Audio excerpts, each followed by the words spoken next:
The box was wrapped in pink foil and glitter tape, the kind my sister Vanessa always used for birthdays. For a brief second, I smiled, rare warmth blooming in a place where emotions were liabilities. Then Colonel Pierce appeared behind me, his voice cold. "Step away from the package, Morgan." Confused, I hesitated. He pointed at the label. Scrawled in bubbly handwriting were 6 words, "From your favourite little spy." What Vanessa thought was a joke had triggered a counterintelligence protocol. 30 minutes later, she was in an interrogation room.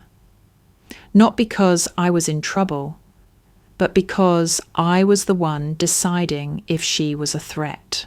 I rarely got mail. Birthdays came and went, with little more than an automated HR email and maybe a nod from someone who happened to remember. In the world of signals intelligence, silence was the standard. Celebrations weren't encouraged, and sentimentality was a liability. But that day, the mail clerk called my name. "Morgan, you've got something." Heads turned. Even in a high-security skiff, where emotions were checked at the door, curiosity was still human nature. I walked up, my boots clicking on the polished concrete, and saw it. A gaudy, glittery package wrapped in pink foil and topped with a ridiculous silver bow. My name, Elena Morgan, was written in loopy handwriting across the label. My heart did something strange. It fluttered. Vanessa. It had to be her. No one else in my family remembered my birthday, let alone sent gifts. My sister had a flair for the dramatic, always performing, always centred in her own narrative. And yet, this loud, sparkly box suddenly felt like a tether to something I'd long stopped hoping for: acknowledgement, recognition, a moment, however brief, where I wasn't invisible. The package made its way into my hands, the foil crinkled under my fingers, and for just a second, I let myself smile. Not the tight professional smile I wore around superiors, or the polite one reserved for co-workers, but a real one, a human one. "Looks like your sister raided a gift shop explosion," one of the analysts joked. Laughter rippled around us. "Open it up," someone else said. "Maybe she sent glitter bombs." I chuckled, already knowing Vanessa's style, over the top, but ultimately harmless. Then the air shifted. A shadow stretched across the package. I turned. Colonel Matthew Pierce stood behind me. His face, normally unreadable but not unkind, was hard as stone. "Step away from the package, Morgan," he said. His tone wasn't loud. It didn't have to be. The conversation around us died instantly. I blinked, confused. "Sir?" He didn't respond, just raised a hand and pointed directly at the shipping label. My eyes followed his finger. And there it was, 6 words, written in Vanessa's unmistakably cheerful scrawl. "From your favourite little spy." I froze. The warmth in my chest drained like water down a sink. The silence around me turned heavy. Colonel Pierce nodded once to the nearby security team. Within seconds, the package was sealed in a clear containment case and whisked away down the hallway. My fingers still hovered in the air where the box had been. I could feel eyes on me. Not just curiosity now, concern, calculation. The mailroom wasn't built for drama, and this wasn't drama. This was procedure. Colonel Pierce leaned in, his voice quiet but razor-sharp. "Report to conference room C in 10 minutes. Now." And then he was gone. I stood there a moment longer, trying to stitch my thoughts together, but everything had already unravelled. That box had come wrapped in sparkle and sentiment, but it was now evidence. Evidence of what I didn't yet know, but in our world there were no jokes, no misunderstandings, only intent and consequence. And my sister, in 6 foolish words, had just crossed a line I couldn't uncross. The room they placed me in wasn't a holding cell, but it felt close. The lights were clinical, humming faintly. No windows, just a grey table, a single chair, and a folder already waiting in the centre. I sat, spine straight, hands folded tightly in my lap. No one had said anything yet? Not even Colonel Pierce? I knew the procedure. When something triggered red flag, everything else stopped. All signals, all movements, all personnel locked down. The protocol was blunt, efficient, and terrifyingly indifferent. A single phrase, one careless sentence, was enough to put the entire base on alert. But I still didn't understand. Why that phrase? It was a stupid inside joke between sisters. Vanessa had called me her little spy since college, back when I told her I was learning Arabic for fun. She never believed my job had stakes. She thought I filed reports, shuffled data, maybe read boring memos. That's what she told people at parties. My sister works in government stuff. I think she alphabetizes secrets, always followed by a laugh, but I wasn't laughing now. A sharp knock at the door, then it opened, and Colonel Pierce entered. 2 military police officers flanking him. He didn't sit. He didn't even acknowledge me at first. He placed a tablet in front of me, tapped it. The screen lit up with a file. The subject, Red Flag Incident 58B, Domestic Parcel Interception. My name sat at the top. Specialist Morgan, he said at last. His voice was flat, unreadable.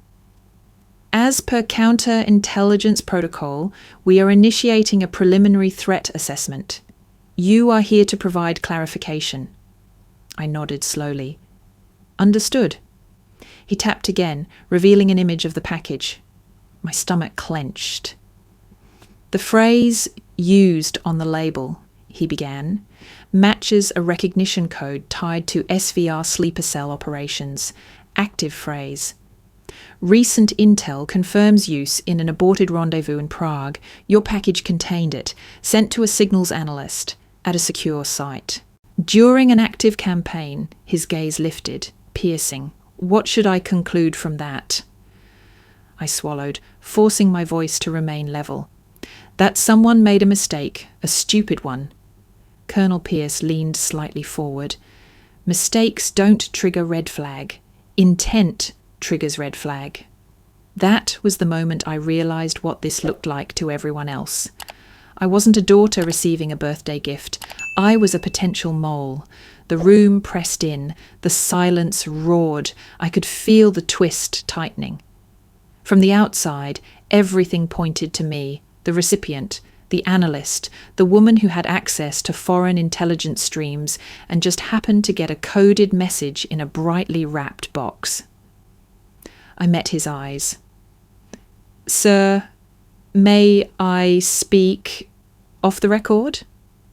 He studied me for a long beat, then gave a single nod. I didn't know, but I can find out. His expression shifted slightly, just enough to let the air move again.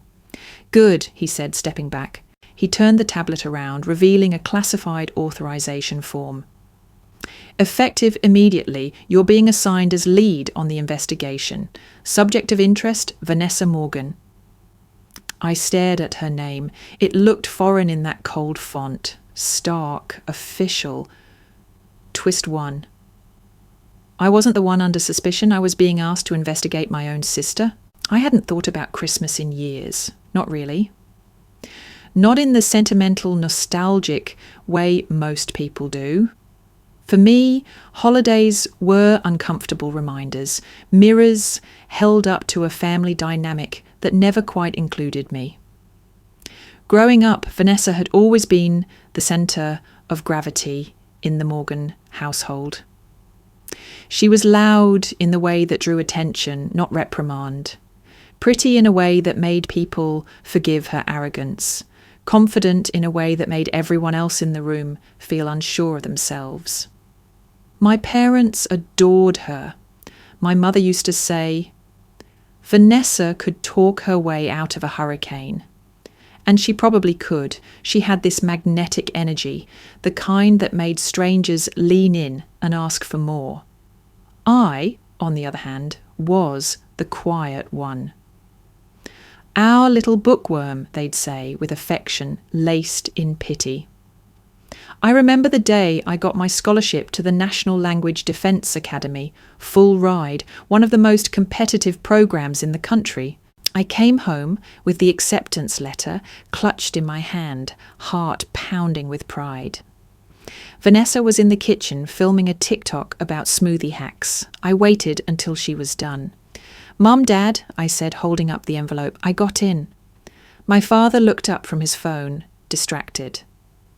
Got in where? I handed him the letter. He scanned the top line, eyes narrowing slightly. National language. What is this again? I explained. Again. How it was a federal training program for high intelligence linguists. How it connected directly to military intelligence pathways. I might as well have been reading a physics paper in Mandarin. That's great, honey, my mum said, her smile brief. So you'll be like a translator? No, I said. It's more than that. It's about signal detection, data security, global... Vanessa just hit 10,000 followers, Dad interrupted, waving his phone. Look at this. She made a viral post with that oat milk brand. And just like that, the moment evaporated. Years later, not much had changed. At our last Christmas dinner, the table was dressed in gold and white. Vanessa sat at the head. Not officially, but that's where everyone looked. She had just wrapped up a campaign for a sports drink that apparently smashed engagement targets, whatever that meant. She talked for 20 minutes straight, waving her hands, showing graphics on her iPad, quoting influencers who had reposted her reels. Everyone nodded, like disciples. Even my grandfather, who barely understood how to send an email, clapped. I sat across from her, holding a glass of sparkling water. I waited for the applause to die down. Then I cleared my throat. I got promoted, I said quietly. Senior analyst, signals division. A beat of silence. Then Mom blinked. Is that the thing you do with the headphones? Dad chuckled. All that listening finally paid off. I forced a smile. Vanessa leaned forward, resting her chin in her palm. That's cool, Ellie, really. Her tone was patronising, like I'd just won 3rd place in a spelling bee. The conversation moved on, just like always. That night, I washed dishes alone while Vanessa took selfies with our cousins. In the mirror above the sink, I caught my own reflection, not sad, not angry, just absent. Like I'd never been part of the family at all. It wasn't just the indifference that hurt. It was the moments when I'd tried, genuinely tried, to protect them, only to be brushed off like static noise. I remembered the phone call like it happened yesterday. It was mid-autumn 2 years ago. I had been reviewing flagged transmissions from a compromised European telecom satellite. The breach was technical, convoluted, embedded tracking protocols disguised within firmware updates, deep-level stuff, not the kind of thing even most IT professionals would notice. But I saw it, and the pattern scared me. I ran simulations, traced back potential targets, and one of them, God help me, matched the IP behaviour of a phone registered to a Gregory Morgan, my father. I didn't wait. I called him from a secure line, breath tight in my chest. Dad, it's me, I said. I need you to stop using your phone right now. He laughed. What? Why? There's a tracking protocol embedded in the firmware. It's not visible to normal users, but it's there. You may have been targeted through that app you downloaded, the one for that crypto thing Vanessa got you into. There was a pause. Then he said, Elena, you're being paranoid again. I'm just reading news articles and checking the stock market. Who would track me? I'm not guessing, I said, firmly. This is real. If I'm wrong, I'll take full responsibility. But if I'm right, he sighed. All right, fine, I'll shut it off. He didn't. 2 weeks later, Homeland Security flagged that same app as part of a foreign influence campaign. Dozens of private citizens had been tracked. Some had their financial information compromised. My father wasn't one of them, not because he was cautious, but because I filed an unofficial escalation and forced the carrier to push a silent kill switch patch. He never thanked me, never even acknowledged it. Later, at a family dinner, I overheard him joking about it.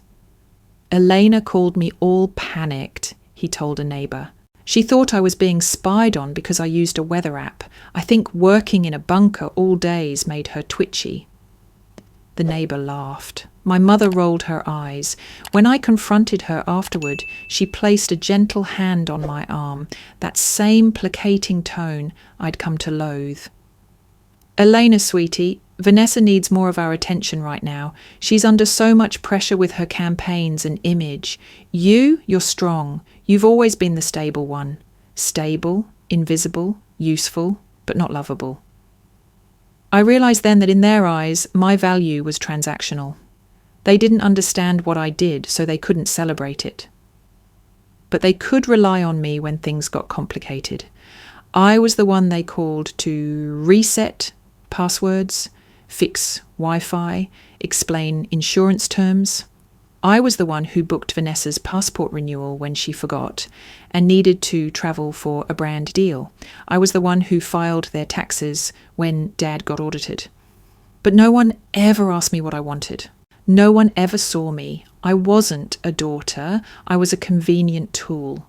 And now that same family who dismissed my warnings, downplayed my expertise, and joked about my spy job, had inadvertently triggered a full-blown security crisis. It wasn't irony, it was inevitability. The room was dark except for the soft glow of monitors, casting a pale blue haze across my desk. Headphones snug over my ears, I sat with my back straight, fingers hovering just above the keyboard. Around me, others murmured low or typed rhythmically, each absorbed in their own pocket of encrypted chatter. We called this place the Vault, a sub-level SCIF, sensitive compartmented information facility, where silence was gospel and coffee was currency. I wasn't supposed to be on shift that night.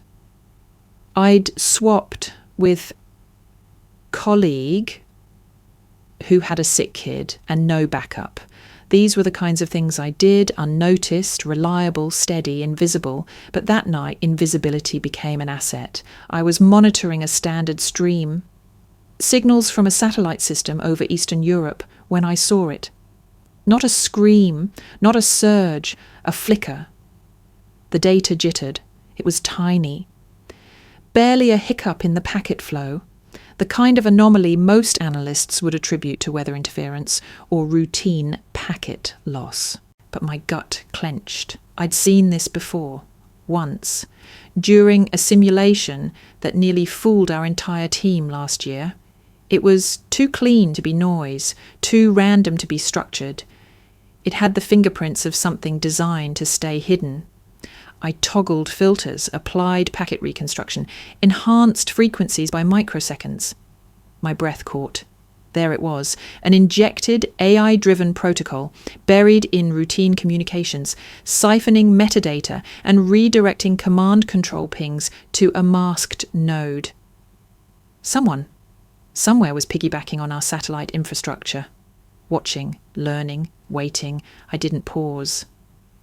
My fingers flew. I flagged the anomaly, routed a duplication stream to an isolated sandbox environment, initiated a Tier 1 breach response, and encoded a rapid termination command set.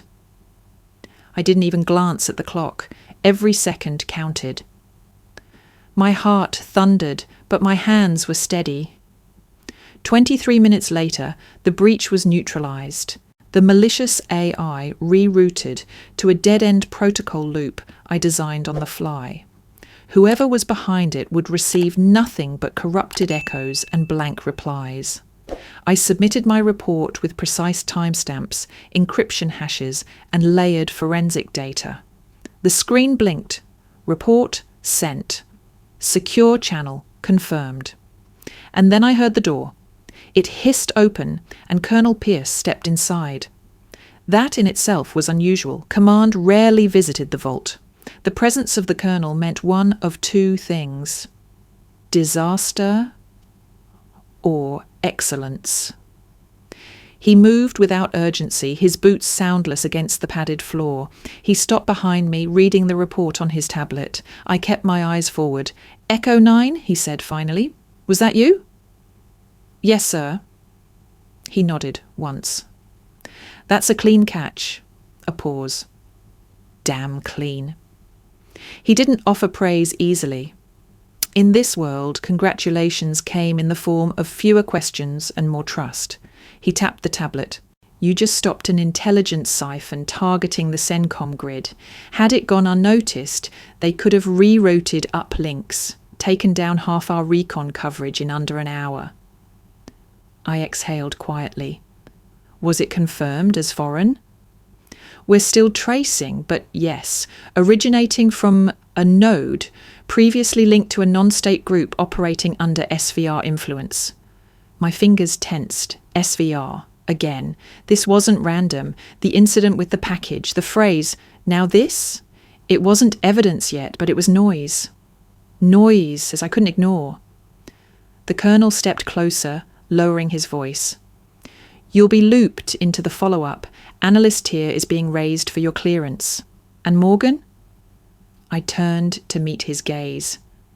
"You were invisible when it mattered most. That's what saves lives." The words hit harder than he knew. I nodded, trying not to show how much they meant. This moment was my world, a world of precision, of protocols, of unwavering logic. And here I mattered. Not because I smiled at the right times or knew the trendiest brands, but because when the world cracked open, I knew how to hold the line. They called me Echo 9 because I listened, because I responded, and because in the end I echoed truth through silence. After the breach, my inbox exploded with debrief requests, analysis queries, and high-priority follow-ups.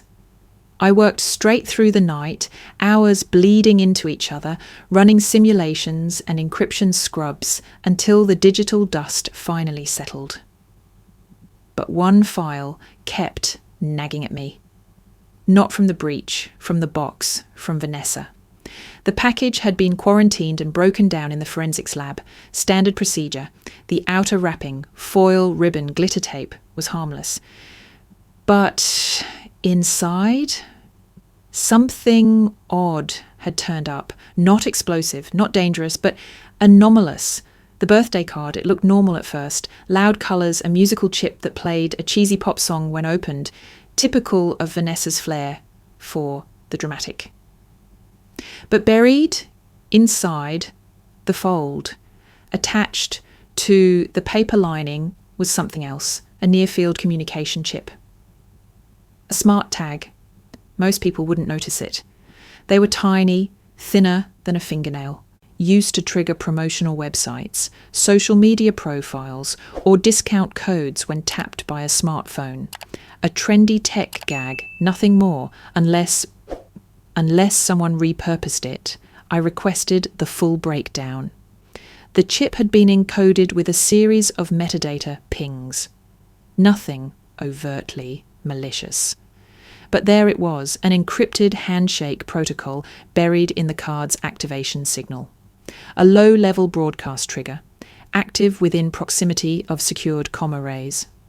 My breath caught. I cross-referenced the timestamps. The moment I opened that package, I'd been within 10 feet of a Tier 4 access node, one of the vault's uplink mirrors. The same system I was using when I detected the SVR-linked breach. The chip had pinged outward. A soft, digital hello into the void. Enough to be noticed by the wrong eyes. Enough to serve as a beacon. Had someone used my birthday card as a vector? Had Vanessa's gift accidentally handed our enemy a window into our system, or worse? Had it not been an accident, I sat frozen, the evidence in front of me, layered and undeniable. Was she just being Vanessa, flashy, careless, a chronic oversharer who didn't understand the world I lived in? Or was there something else, something darker? I didn't want to believe it, but I'd seen enough in my line of work to know intent didn't always come with a red flag and a sinister grin. Sometimes the most dangerous breaches came wrapped in laughter, in glitter, in good intentions. I opened the file on Vanessa again. Her digital footprint stretched wide. Influencer deals, frequent international travel, partnerships with obscure marketing firms. One in particular stood out, Pulse Nova Creative, a boutique agency based in Prague. They specialised in experiential branding and emotional micro-targeting, which, in human terms, meant manipulating feelings for profit. The same Prague where the SVR handshake phrase had surfaced in a failed intercept just weeks ago. Coincidence? Maybe. But my job wasn't to believe in coincidences. It was to follow signals, patterns, silence. I leaned back, exhaling slowly, the weight of everything pressing down on me. This wasn't just about a stupid card. It wasn't even about the breach. It was about Vanessa, and for the first time I didn't know if she was just naive or something else entirely. A different kind of fear crept in, not the kind born of threats or surveillance, but the fear of being betrayed by someone who was supposed to love you. Someone who, maybe without realizing it, had handed a loaded weapon to the enemy and used me to do it. Colonel Pierce was waiting for me in the upper command conference room, a place with real walls and real silence. Not the tense, buzzing quiet of the vault, but a kind of controlled emptiness that made every word sound heavier than it should. He didn't offer small talk, just nodded toward the manila folder on the table. "It's her," he said. I didn't have to ask who. "Vanessa." I opened the folder. Surveillance stills, metadata trails, social profile analysis. Her name wasn't on a watch list. Yet. But this was enough to raise eyebrows in a dozen departments. And under normal conditions, it would have been processed and closed without much ceremony. "She's not a threat in the conventional sense," the colonel said, sitting across from me. "But she tripped a real protocol, and she broadcast an active phrase. Under red flag, that mandates formal inquiry, but..." He let the word hang, a long pause. "But," I echoed, "but we both know what this was, a dumb joke. A clueless influencer who doesn't understand the world she wandered into. Technically, it can be classified as a non-credible domestic incident. I can clear it." He leaned forward, elbows on the table, voice low. "Your call." Those two words hit harder than they should have. My call. The power to bury it. Seal the file. Let Vanessa walk away untouched, none the wiser. I could write it off as a family misunderstanding, protect her. But that was the problem, wasn't it? She'd always been protected from consequences, from responsibility, from reality. And I'd always been the one expected to understand. She didn't understand that what she'd done had nearly triggered an intelligence compromise. She didn't know that her NFC chip had screamed into a secured channel like a flare in the dark. She'd sent it as a joke, a hashtag, a throwaway punchline on a glittery birthday card, and the system responded the only way it knew how, with ruthless, automatic precision. If I let this go, what would she learn? Nothing. She'd go back to curated Instagram lives and viral campaigns, and I'd stay in the shadows, the silent firewall between her and the consequences of her own carelessness. I looked at Colonel Pierce. His face was unreadable, but his eyes, they were waiting. He wasn't testing me. He already knew what I'd choose.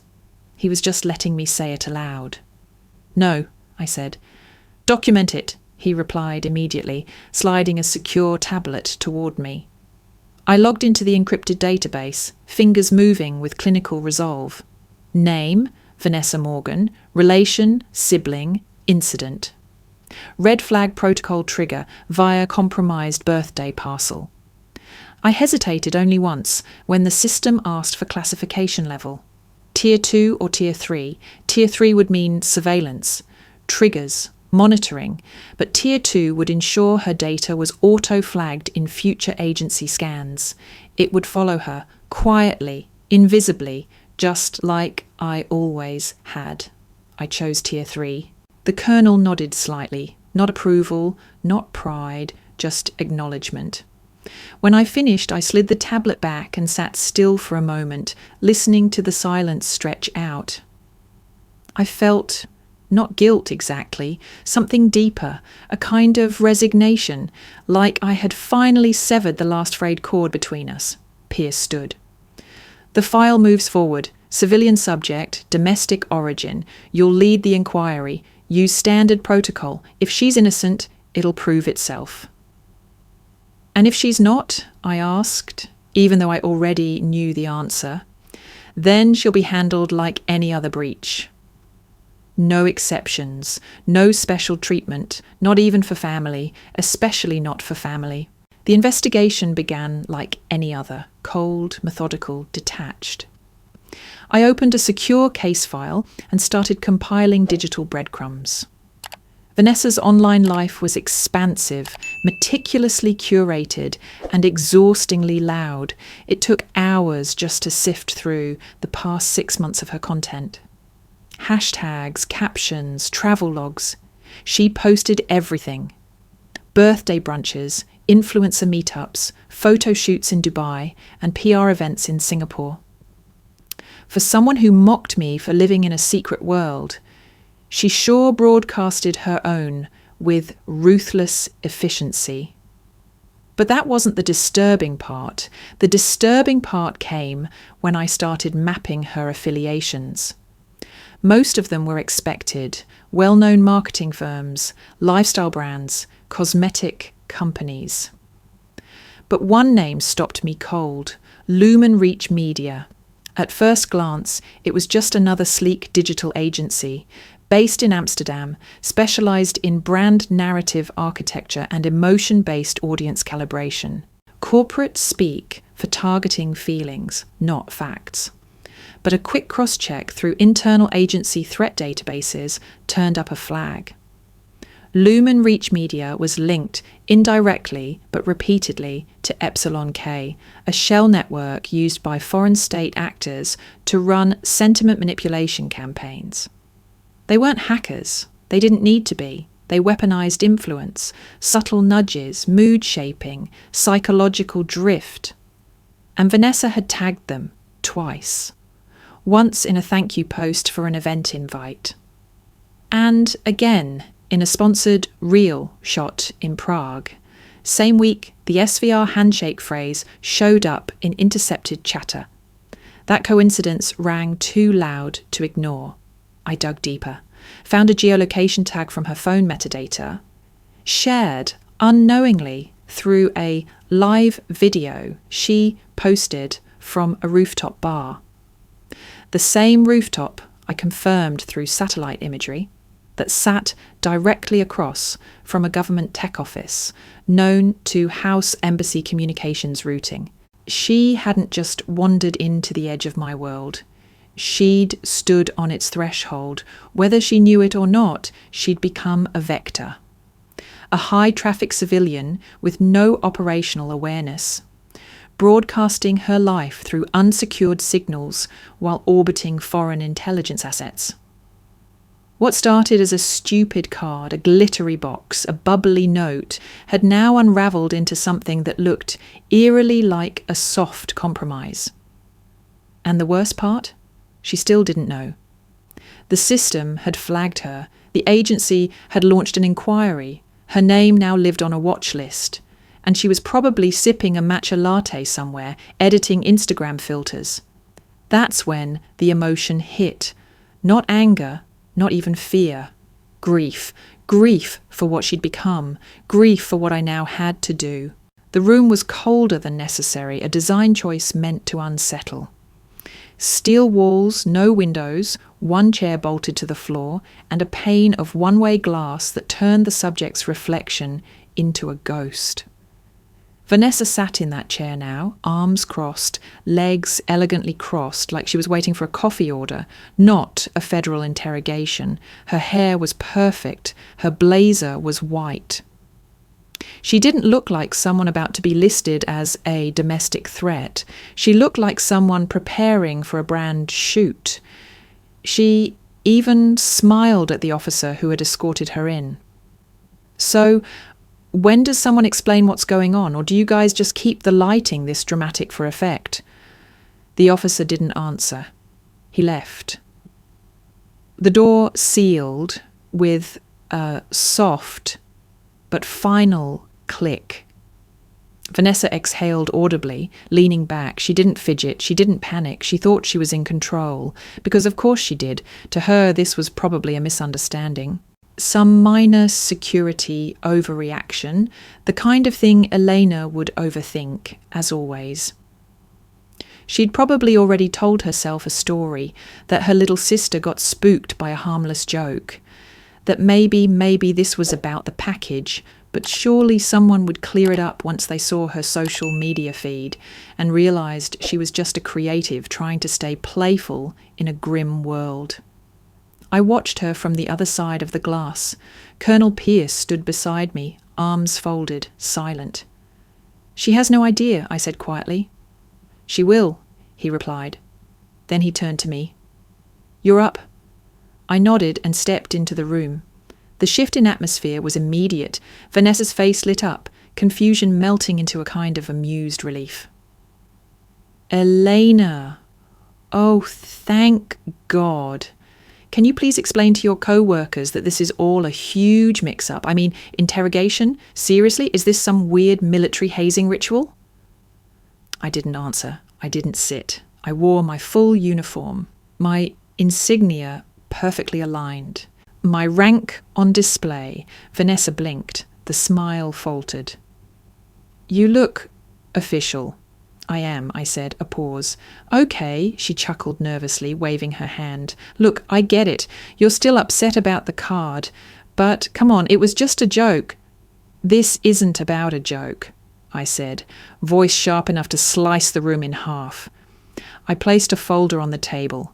She eyed it, then looked at me again. "Elena, what is this?" "A formal investigative file," I replied, "opened under Directive 89C following a red flag protocol activation. You are the subject of that file." Her mouth opened, closed. For a moment she was truly speechless. I flipped the first page, satellite data, NFC ping maps, cross-referenced IPs from the Prague location, images of her standing with executives linked to Lumen Reach Media, all printed in full colour. "You've been in close, repeated proximity to individuals and organisations flagged for indirect connections to hostile intelligence operations. You distributed a physical device containing a broadcast chip. That device was opened inside a secure military compound, activating a known SVR recognition phrase.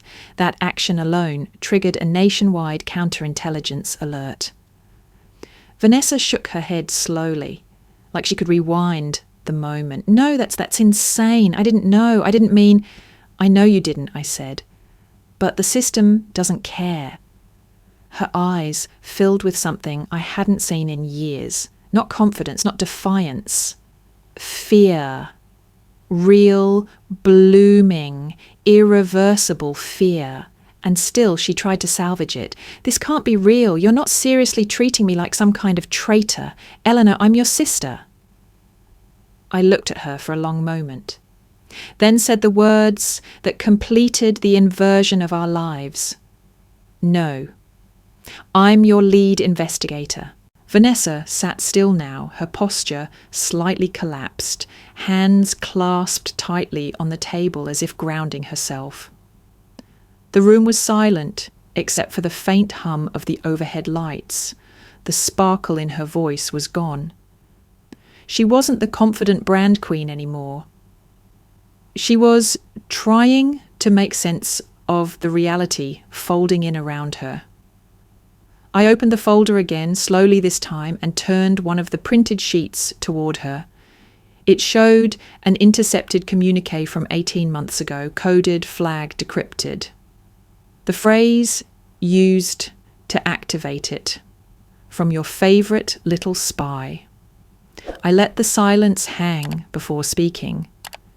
"That's not just a joke, Vanessa. It's not a cute nickname. It's a recognition phrase, one that's been used in at least 3 documented SVR operations.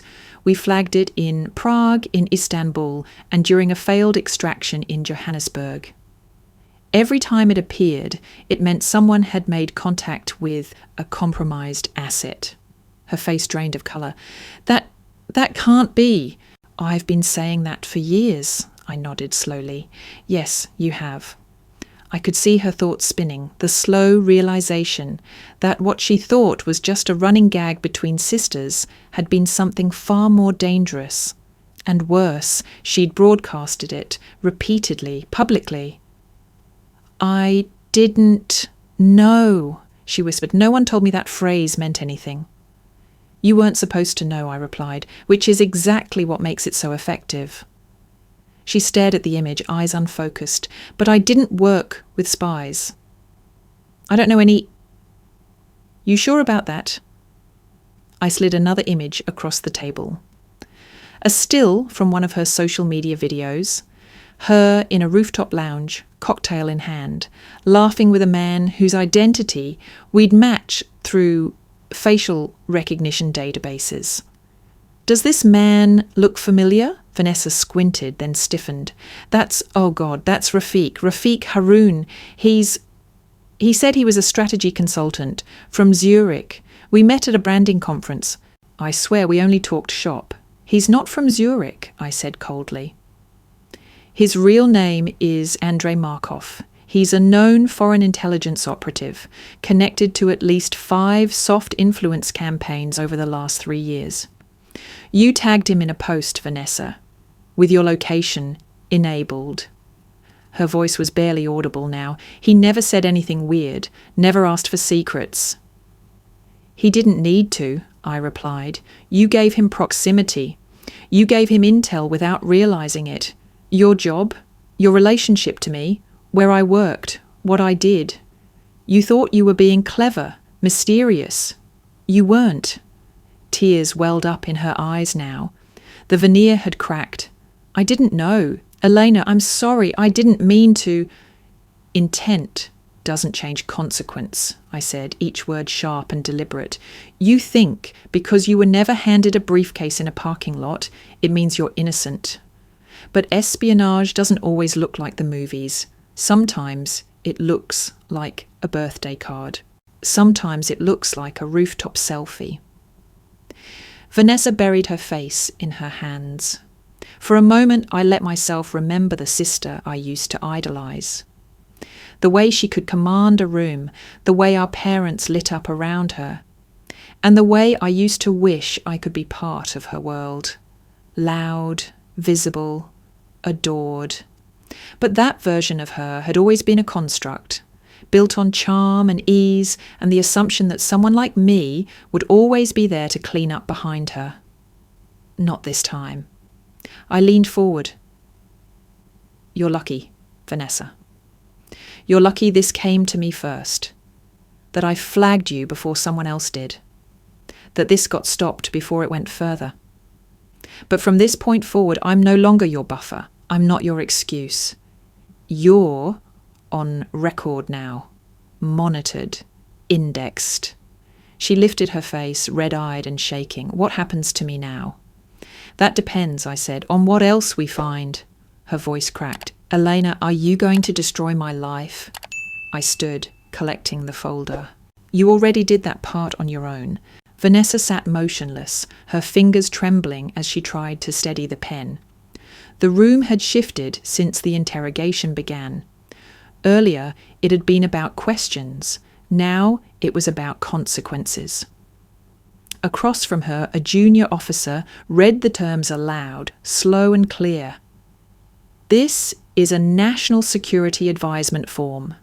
Acknowledgement of operational breach through negligent civilian conduct. By signing, you confirm that you have been informed of your violation, accept monitoring status, and agree to a 12-month suspension of all personal communications devices, digital access tools, and international travel privileges. Vanessa blinked hard, struggling to absorb the language. Each word seemed denser than the last. The cheerful marketing speak she was used to had no power here. The officer continued. You will also refrain from all social media activities. Any reactivation of your platforms will constitute a breach of compliance and result in escalated investigation. 12 months. To Vanessa, that was more than time. That was identity. She didn't just post online. She existed online. Her audience was her validation, her safety net. Without it, she was unmoored. I stood in the corner, silent, in uniform, arms folded. I wasn't there as her sister. I was listed on the record as an agency liaison, nothing more. My presence was necessary, but I didn't speak. She hadn't earned that. The officer placed the paper in front of her. We need your signature. Vanessa hesitated, then looked up at me. Her eyes searched my face, desperately trying to find something. Sympathy, maybe. A crack in my professional veneer. Some glimmer of the girl who used to braid her hair before school, who'd once begged to borrow her lip gloss just to feel cool, but that girl was gone. And this woman, this reckless, dangerous version of her, was a stranger to me now. Her voice came out fragile.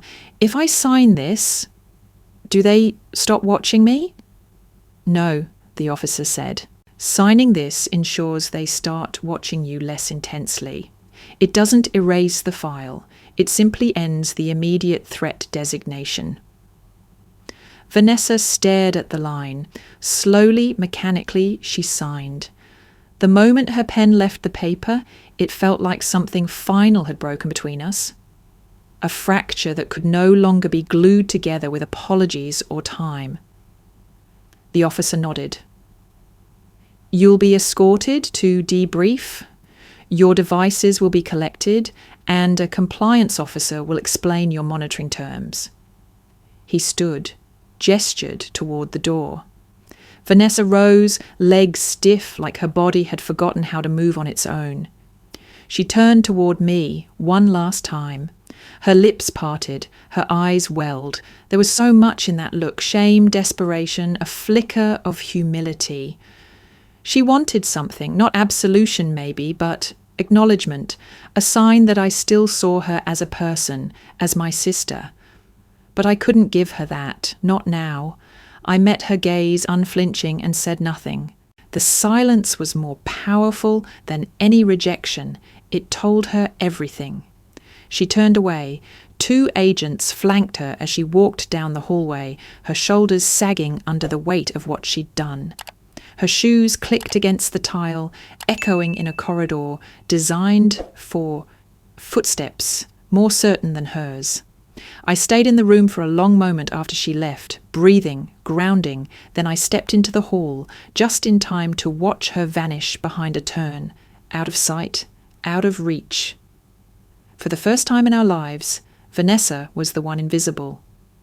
And I was exactly where I was meant to be. After Vanessa was escorted out, I returned to the SIF to close out the case log. The final report would take hours, layers of encryption, cross-departmental syncing, signed metadata trails. But I wasn't in a rush. I needed the quiet. the solitude. Then the system pinged. A supplemental audio file had populated in the evidence queue, an automatic pull from Vanessa's public podcast appearances and live events. Some of these we'd already reviewed, mostly fluff, product promotions, influencer Q&As, and tired motivational tropes about living authentically. But this one was different, time-stamped 6 months ago. Prague, a brand panel recorded off-site. The clip was short, less than 30 seconds, poor audio quality. Background chatter. But the transcription populated clearly. Host. And your sister works in the military, right? That must be fascinating. Vanessa, laughing. Oh, she's deep in some code cave somewhere. Classified this, encrypted that. Honestly, I don't even ask anymore. Host. So no insider tips? Vanessa, please. The girl couldn't spot a punchline if it wore night vision goggles. She's perfect cover. My little Pentagon ghost. Always in the shadows.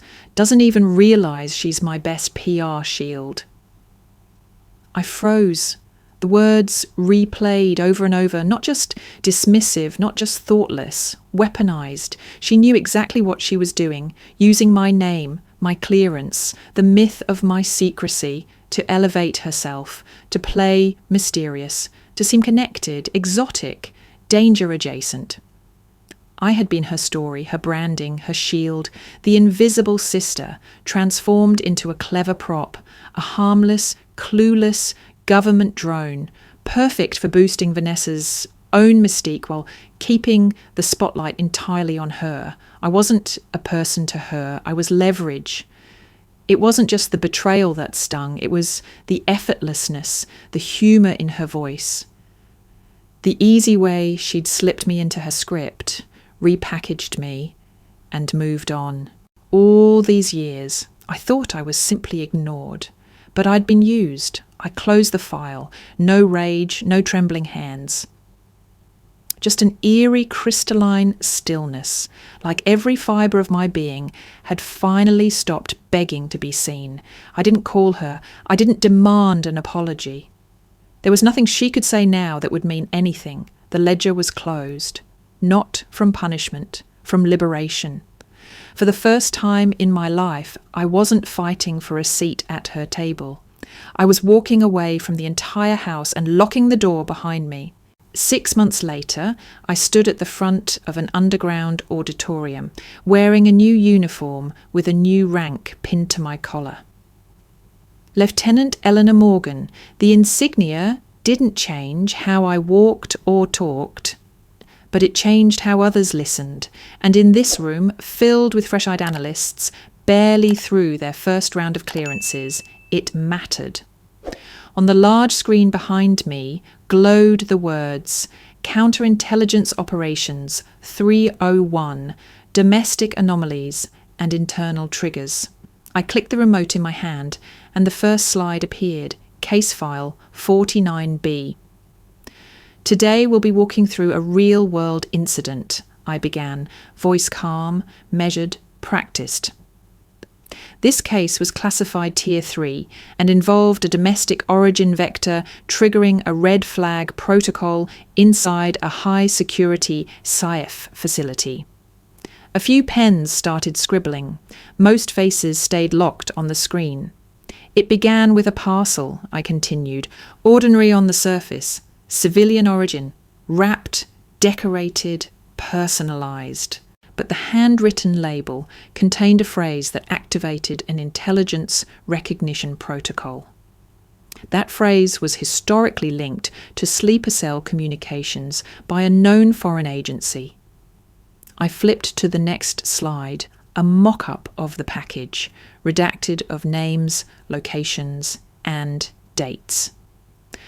The card inside contained an NFC chip. It wasn't malicious by design, but its proximity to a classified uplink node created a digital handshake, a signal.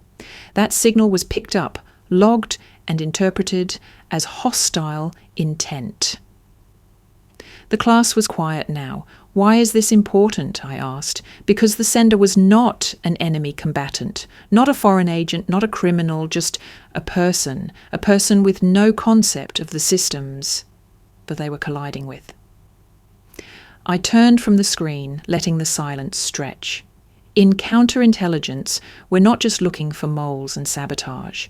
We're listening for the unintended, the cracks, the unaware threats. That's what Case 49B taught us. B. What seems harmless in one world can detonate in another. And that was the truth. The file they saw had been scrubbed. No names, no relationships, just clean data, clean process. But every word came from my life. The gift was mine. The decision was mine. The silence after, also mine. When I dismissed the class, several stayed behind to ask questions. I answered each with precision, never slipping, never revealing the origin. I didn't need to. This story wasn't about me anymore. It was about what we do and how easily it can all go wrong. 2 weeks after the training session, the email arrived. Subject line, I'm so sorry. Sender, Vanessa Morganer@protonmail.com. I stared at the screen for a while, unmoving. The cursor blinked beside the subject line like it too was waiting for my decision. Eventually, I clicked. The message was long. Not a few lines of guilt or explanation, but paragraphs upon paragraphs. Stream of consciousness, barely punctuated. A digital deluge of confession, confusion, and apologies. She wrote about the fallout, about how losing access to her social platforms had cost her brand deals, about how her reputation had slipped, sponsors walked, and she'd been forced to explain over and over why she suddenly vanished from the spotlight. She said she was humiliated, that no one believed her story, that the people who once fought to be near her now kept their distance. Then she pivoted. She wrote about our childhood, about memories she assumed I'd forgotten, bike rides, summer camp, late-night whisper fights about boys. She painted us as best friends, as though our divergence had been recent, but it hadn't been. Then came the guilt. The I didn't know, the I never meant to. The you were always the strong one. She talked about how scared she'd been, how ashamed. And in between, buried in the noise, was the one sentence that rang honest. I never thought the things I said mattered until I realised they always had. And that part made me pause for a second. Then I scrolled to the bottom. No request to reconnect. No, can we talk? Just her name, Vanessa. I hovered over the reply button, then closed the window. I didn't delete the message. I didn't need to. I archived it. Quietly, permanently, because the truth was, I no longer needed anything from her. Not validation, not apology, not love. I had spent a lifetime chasing her spotlight, wanting to be seen by people who never knew how to see me, wanting to belong to a story I never truly fit into. But that part of me no longer existed. I stood from my desk and crossed the hallway to the new command room. It was larger than my old post, cleaner, with high walls of glass and a 270-degree tactical interface display. The operations map shimmered in blue across the main wall. Data pulses shifted in real time, like stars in motion. This was where I worked now, where I led. A junior officer greeted me with a nod. Ma'am, the Baltic Intel just came in. We've flagged 2 priority signals for your review. I nodded. Send them to my station. I walked to the centre console, the light from the main screen catching the side of my face. My reflection appeared briefly in the black gloss of the monitor. Calm, sharp, certain. No longer waiting. No longer chasing, just forward. The signal came through, and this time I was ready.